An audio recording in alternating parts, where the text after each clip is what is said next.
Back on WKYC Plus, it is 8:45. Don't forget this weekend, daylight saving time ends and you need to fall back or set your clocks back 1 hour.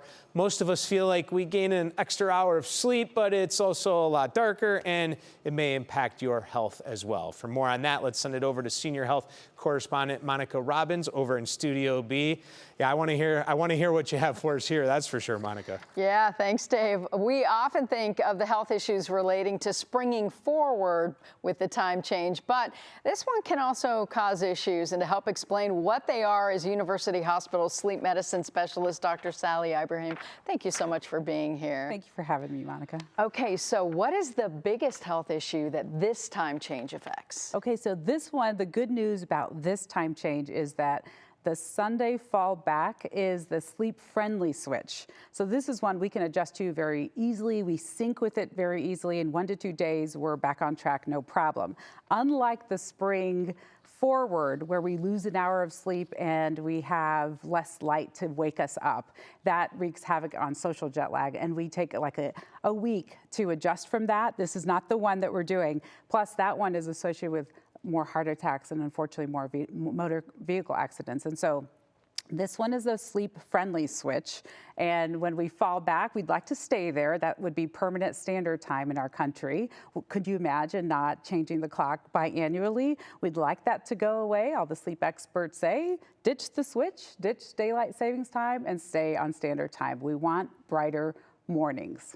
So what about seasonal affective disorder? Because we all know it's already getting darker. Yes.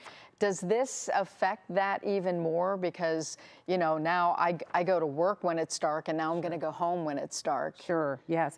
Unfortunately, here in Ohio and the northern states, we see seasonal affective disorder. Some people just get the winter blues. And so we only have a finite amount of sun, and that shrinks. And you've already kind of seen that shrink even before the time change. Some people associate the time change with the winter blues, but it's not the actual time change. It's the shrinking of daylight in general. We only have a finite. In summer, we get a lot. You'll notice now darker mornings, darker nights. And we've already seen and experienced that. So people may start feeling a slight bit more fatigued or a slight bit more down. And those are little signs that maybe we're starting to get the winter blues. Some people have it much more dramatically than others, but almost all of us get a little bit more fatigue during this time. So we want to offset that.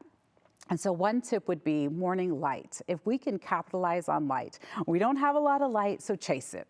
Chase it especially in the morning. So if you can, have breakfast right next to the window, having morning bright light in a morning walk, during a morning commute, or be very intentional about it, like a light box where you can have actually bright light in the morning. That's going to be the most powerful signal.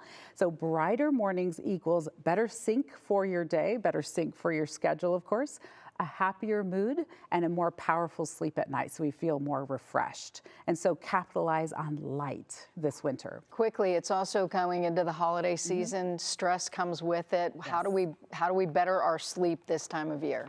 This time of year, one way we could do that is track your sleep. So I challenge people out there during this time change, track your sleep before and after. Try to be regular and get sufficient sleep. I'm going to talk to a couple of groups if I can. One are the people who don't get a lot of sleep, right? And so these are going to be people who are sleep deprived. This fall back, I want them to stay a little bit more consistent. So get into bed same time as you would. Don't stay up late because you can get that extra hour. In fact, you know, stay consistent, get the extra hour of of your Z's. So, and don't snooze, of course, get up with the morning light. Now you've capitalized on sleep. But there's a second group of people that I want to talk to. Those are people with sleep onset insomnia or people that have a delayed natural clock.